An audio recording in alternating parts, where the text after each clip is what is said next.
Assalamualaikum warahmatullahi wabarakatuh. Selamat pagi, selamat siang, dan juga selamat sore. Ketemu lagi di channel AF Stock.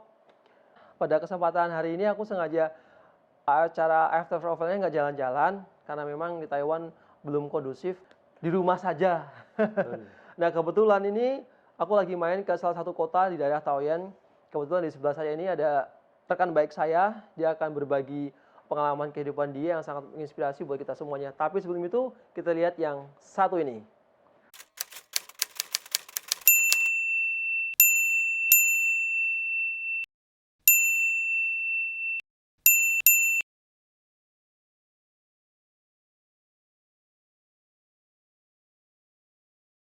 Singkat profil tentang teman saya di sebelah.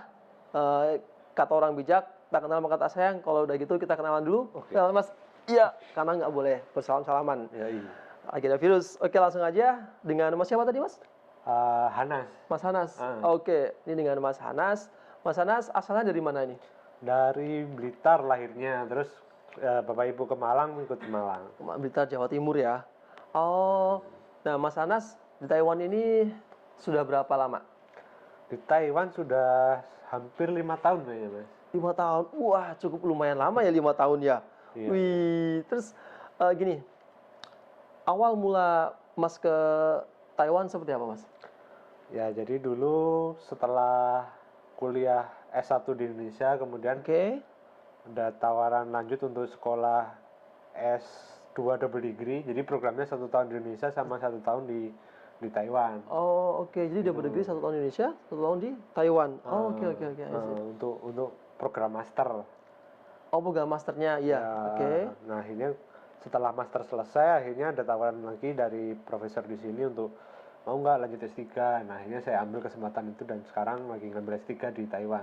Oh, kalau boleh tahu di Taiwannya di kuliah di mana, terus kemudian ngambil program apa, Mas?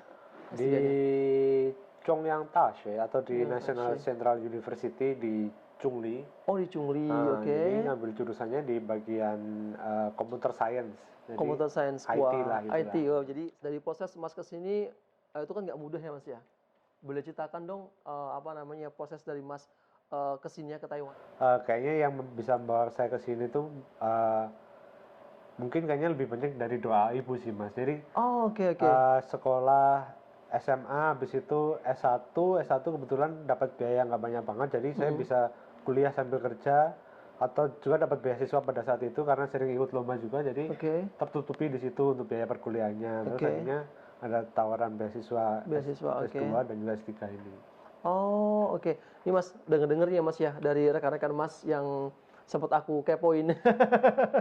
Ini kan ada perjuangan yang luar biasa dari seorang ibu nih Mas. Dari seorang ibu, apa namanya ya, kalau boleh di-sharing nih buat teman-teman pemirsa AF Stock, seperti apa sih perjuangan ibu mendidik jenengan dari mulai apa ya, SD kemudian sampai sekarang bisa berhasil sukses untuk mengambil program S3-nya di Taiwan dari seorang ibu. Ya, jadi kalau saya kembali ke masa lalu itu praktis, kalau saya hitung-hitung tuh saya ketika kecil sama ibu itu dari kecil terus sampai SD kelas 5. Oh, SD kelas 5, oke. Ya, karena pas kelas 6 itu ibu memutuskan untuk mencari kerja di Taiwan. Oh, ibu ke Taiwan juga ternyata. Iya, Oh, oke. iya. Jadi memang kan kebanyakan waktu itu hingga saat ini kayaknya banyak juga orang-orang yang dari desa yang kebingungan mencari pekerjaan, akhirnya lebih memilih jadi TKI kayaknya masih itu. Oh iya, waktu itu iya. TKI, Waktu itu masih TKI ya penyebutannya. Jadi Oke. ya, ibu ke Taiwan pada waktu itu, hingga saya dititipin ke nenek saya yang ada di Blitar. Oh iya, ikut nenek sama Blitar lah. Bapak pas saat itu lagi bekerja di terminal, tapi bekerjanya masih hanya bantu-bantu, itu bukan pegawai tetap. Oh, bukan pegawai tetap. Oke. Oke. Jadi dari situ mungkin keluarga saya mikirnya keuangannya masih kurang nih, makanya ibu memutuskan keluar negeri. Memutuskan keluar negeri. Oke.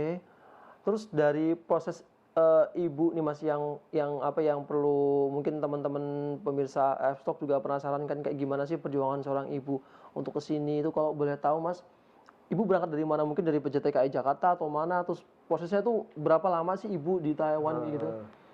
Kalau setahu saya sih, saya kurang paham dari PJTKI mana sih, cuman Setahu seingat saya sih yang di Jakarta sih. Yang Oh, kedua. ibu. Oh, jadi ibu 2 kali sih Mas. Oh, ibu 2 Pulang kali. pergi ya. Oke. Jadi ketika pertama ke Taiwan ini kemarin ibu cerita itu eh, ditempatkan di tempat yang majikannya ini agak rese itu loh, agak Oh, agak astagfirullahaladzim. Berarti nggak serta-merta lancar gitu nggak ya, Mas lancar ya? gitu. Ya, Jadi oke. ibu harusnya membersihkan di satu rumah, tapi Oke. sama majikannya ini dimanfaatkan untuk membersihkan di 2 tempat lainnya 2 yang tempat. berbeda, tapi Oke. dengan bayaran yang sama gitu loh. Oh, oke, oke, oke. Jadi ya itu jadi merasa dizolimi lah Dizulimi, istilahnya. iya, ya udah kayak banyak buat overtime-nya ya harus kerjain itu padahal nggak job Indonesia nggak seperti itu gitu ya. Nah, Oke. akhirnya pada waktu itu ibu protes kan sama agensi, dan Oke. agensinya memang ini si anunya rese gitu kan. Majikannya itu ya. Majikannya memang Oke. bermasalah. Akhirnya ibu pas waktu itu kayaknya dipulangin sebentar. Oh, berarti itu sudah berapa lama Mas di Taiwan kira-kira? Itu mungkin sekitar jalan baru 1 tahun, terus ibu minta pulang karena ibu udah nggak tahan lagi. Sebenarnya Oh, ibu oke. juga tipe pekerja keras sih sebenarnya. Kalau memang bukan benar-benar yang sangat berat, ibu nggak akan ngeluh gitu loh. Oke. Kayaknya ini udah kelamau berat, jadi ibu ngeluh. Oh, oke, oke. Ngeluh akhirnya pulang Mm-mm. lagi karena pulang juga nggak bisa apa-apa, maksudnya uangnya kan nggak ada Mas. Oh ya, karena baru 1 tahun sih Mas ya. Iya 1 tahun kan masih belum dapat berapa lah, nggak ada Betul, lah betul. Itu kayaknya. juga kan proses kesini juga butuh kos lagi gitu kan ya. Iya, Betul, akhirnya pas waktu itu ibu juga dibantuin temennya juga untuk diutangin uang untuk Oke. pulang ke Indonesia untuk berangkat ke Taiwan lagi gitu. Oh, iya, ya, oke. Nah, di yang kembali yang Berangkat kedua ini, keduanya ya. ini ibu juga nggak serta-merta dapat yang bagus lagi. Oh, berarti ibu masih majikannya. ada ujian lagi. Masih ada ujian lagi. Saya lupa ibu luar cerita biasa, apa ya sih, Allah. cuman setelah jalan sekitar 2 tahun kayaknya ibu nggak tahan lagi karena majikannya juga curang apa gitu, lupa kayaknya. Oke. Kayaknya mungkin gajinya apa nggak dikasih kan atau gimana. Nah akhirnya ibu memutuskan untuk mengadu nasib menjadi yang swasta istilahnya kalau di sini yang sering-sering Oh, belum oke, tahu. oke. Jadi pemirsa kalau belum tahu swasta itu berarti yang dari pekerja resmi dia keluar dari agensi terus kemudian berstatus sebagai pekerja ilegal gitu ya Mas ya. Izinnya apa namanya ya nggak resmi lagi kayak gitu. Nah, terus perjuangannya seperti apa Mas ketika ibu susahnya menjadi seorang tenaga kerja ilegal itu? Ya kalau di sini kan, kalau setelah saya 4 tahun di sini saya baru menyadari gimana sih orang-orang Oke. yang Ilegal itu ya, Mas, seperti ibu dulu itu ya. kerjanya gimana. Jadi memang kan harus kucing-kucingan antara ada polisi Iya atau sih. enggak itu Mas ya. Iya, betul, betul. Nah itu, tapi kebetulan ibu saya karena orangnya cukup pinter sih, karena ibu juga sering ngomong kalau ibu tuh juga sering sebenarnya ibu ini pinter gini-gini tapi nggak ada kesempatan belajar aja, makanya ibu Oh, iya, iya. TKI, jadi TKI. Nah karena ibu pintar jadi ibu cari tempat itu, ibu itu pagi itu biasanya dia cari tempat untuk membersihkan rumah-rumah orang, Oke. malamnya ke rumah sakit biasanya sakit, jaga-jaga iya, gitu iya, kan. Nah, dari situ kan pendapatannya udah mulai banyak gitu, Mulai banyak, iya. banyak itu. Terus ibu karena ibu juga cerdas ya mungkin, jadi uang yang ibu dapat ini ibu langsung investasikan ke Indonesia. Oh ya, berarti memang niatnya ibu memang dari awal memang itu sih ya, karena majikannya dilalahnya nggak dapat majikan yang baik, terus ibu keluar semata-mata emang tetap kekeh untuk bekerja gitu ya Iya Mas ya. iya memang Betul, tipe pekerja keras, makanya investasi bikin kandang ayam petelur di Indonesia. Oke. Terus seiring berjalannya waktu akhirnya ya karena swasta jadi pasti ada saatnya untuk apa ya ditangkap ya, apa ya, pulang pergi atau biaya bulanan, Oke. kemudian biaya semester itu tercover sama Oh, tercover dari beasiswa yang diberikan beasiswa pemerintah itu. gitu ya. Nah Oke. ini juga aneh, kayaknya memang dari itu tadi, kayaknya setelah Melewati sekian banyak ujian ya, jatuh bangunnya Iya, sebuah iya. ekonomi keluarga gitu ya Mas ya. Akhirnya yaitu saya kuliah juga apa ya nggak pinter-pinter amat, cuman saya memang aktif untuk beberapa ikut di perlombaan-perlombaan. Akhirnya sempat sekali itu menang secara nasional, itu pun juga kalau saya pikir-pikir lagi kayaknya itu dari doa ibu cuy. Karena mengingat banyak saingan juga ya waktu itu ya Mas ya, Iya, lomba itu. iya, Oke. jadi bisa sempat menang di lomba nasional. Kemudian ya udah dari situ akhirnya ada tawaran lagi untuk lanjut S2 dan S3. Ya kayak gitu. Oh, S3-nya lanjut ke sini ke Taiwan itu ya Mas ya. Dan semuanya tanpa biaya. Semuanya tanpa biaya. Jadi Luar biasa pemirsa. jadi kalau menurutku sih kuliah ini bukan sesuatu hal yang mahal sih, nggak tahu sih karena saya kebetulan melewati masa-masa ini kan, jadi Betul. memang kuliah ini memang nggak butuh duit sih, yang penting butuh tekad aja sih kalau menurut saya sih. Jadi Gimana ada tekad mesti ada usaha. Sama satu lagi kayaknya restu orang tua tadi itu ya Mas ya sangat luar biasa ya. Doa Iya, ibu iya. sama bapak. ya dan mungkin yang apa ya, yang kayaknya yang ibu lakukan ke saya pas ketika ibu di Taiwan. Jadi ketika itu kan ibu pasti punya uang banyak kan ya. Iya betul. Biasanya kan anak-anaknya dari TKI ini pasti dia akan dimanja-manjakan. Oh iya, Itu yang salah kalau menurut perilaku saya. sosialnya itu ya berlebihan lah di kampung ya Mas ya. Iya, itu yang salah sih, ketika kayaknya pas waktu itu ibu nggak pernah memberikan saya sesuatu hal yang istimewa gitu loh. Kayak Istimewa, apa yang saya minta itu nggak selalu diturutin sama ibu kalau memang benar-benar nggak berguna gitu loh. Iya betul. Oh ibu ngeliat dari sisi itunya ya Mas ya, betul. Luar biasa. Dari ketika itu nggak dimanjain itu, jadi ibu memang benar-benar yang dikasih ini Ya kasih sudah sayang kebutuhan yang murni gitu loh Mas. Iya sebenarnya. benar-benar betul. Nah, makanya itu yang mungkin yang mendorong saya untuk lebih, saya akan bekerja keras supaya ibu ini nggak bekerja keras lagi nanti ketika Sudah selesai. ke Indonesia gitu ya Mas Iya ya. benar. Oke, berarti sampai sekarang ibu usaha apa Mas? Sama dengan kita bikin podcast ini, ibu kesibukannya apa di rumah? Ibu sekarang sudah jadi ibu rumah tangga sih, kayaknya semua kepenuhannya, semua keperluan hariannya sudah terpenuhi. Sepenuhnya. Bapak juga alhamdulillah sudah jadi PNS ya. Iya. Syukur alhamdulillah, berarti itu Cukup lah. cukup lumayan panjang sekali pemirsa perjuangannya, nggak semudah yang kalian kalau lihat Mas Hasannya itu, wah enak ya kuliah ke Taiwan ya ini ya, nggak seperti itu ya Mas ya. Iya. Karena kita harus berbakti sama orang tua, harus apa namanya ya, tadi itu apa namanya berjuang juga ya Mas ya. Mas juga berjuang kan dapat nilai apa sebagainya kan Mas mesti belajar serius kan, tekad tadi itu ya Mas ya. Iya itu tadi, makanya tapi memang peran orang tua sangat penting sekali sih. Oke. Gimana supaya menjaga motivasi saya ini Memotivasi ya, dari orang tua saya, karena kan memang tersentuh sekali kalau melihat ibu-ibu cerita.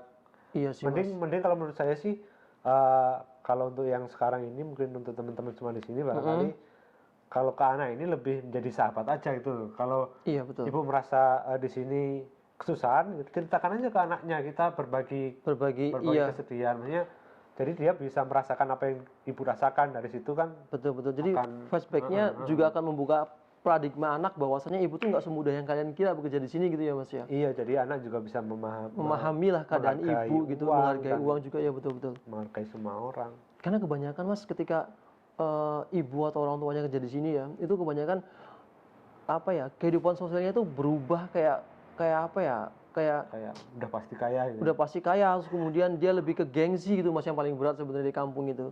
Iya Bahkan sih. ya apa namanya, ya itulah kalian pemirsa juga bisa ngeliat kan, apa namanya ya, bahwa perjuangan tuh nggak akan pernah mengecewakan, pasti perjuangan tuh akan membawa sebuah kesuksesan pada nanti di titik apa namanya ya, akhirnya kayak gitu. Nah, ini Mas tadi kan kita udah dengar perjuangan ibu yang sangat luar biasa, bapak yang dari mulai berjuang 20 tahun ya jadi PNS itu bukan usaha yang sangat mudah kan, ketika Mas juga sekolah gitu kan ya harus sama bapak gitu. Nah, setelah Mas sampai ke Taiwan ini, terus sekarang ini kegiatan Mas apa yang Mas lakukan?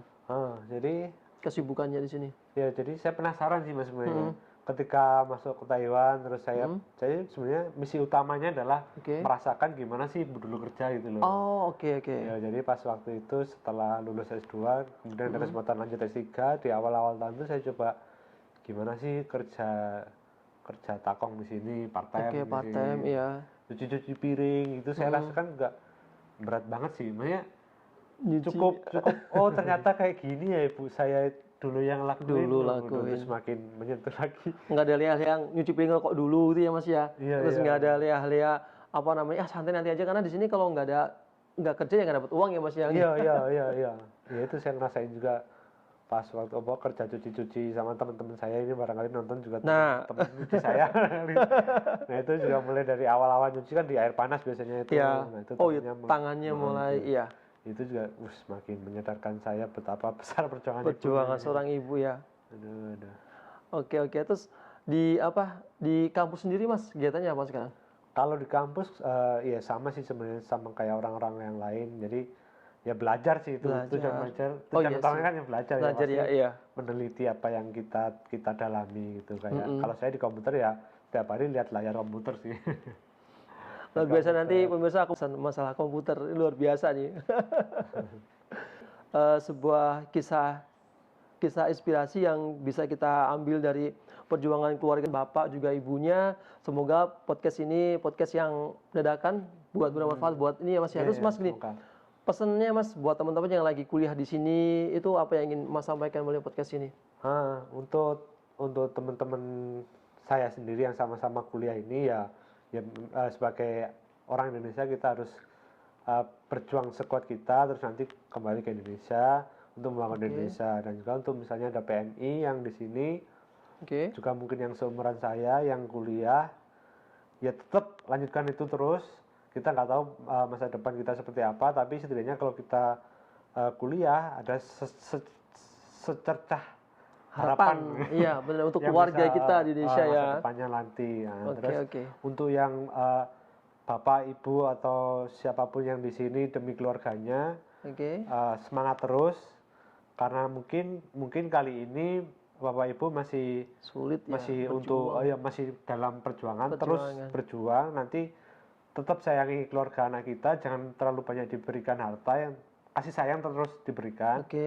Nah itu nanti insya Allah nanti ke depan akan memunculkan lagi. Seperti saya sendiri ini buktinya bahwa keturunan dari atau anak-anak dari PMI pun juga bisa sukses gitu ya. Jadi tidak semuanya yang berita-berita negatif tentang PMI ya diabaikan saja lah. Itu kan berita negatif. Diambil segi positifnya saja. Masih banyak kok yang sukses. Terus berjuang. Yaitu pokoknya tetap positif, hindari hal-hal negatif. Pokoknya disedikitkan hal-hal negatifnya ya. Pokoknya harus menuntut ilmu terus lah. Walaupun jadi PMI, semuanya harus menuntut ilmu. Itu aja podcast untuk hari ini. Dan jangan lupa like, komen, dan subscribe channel IF Stock. Karena itu gratis, itu juga memotivasi saya. Kalau kalian punya ide dan juga masukan, silakan bisa berkomentar di kolom komentar. Thank you banget waktunya, udah nyempetin ini.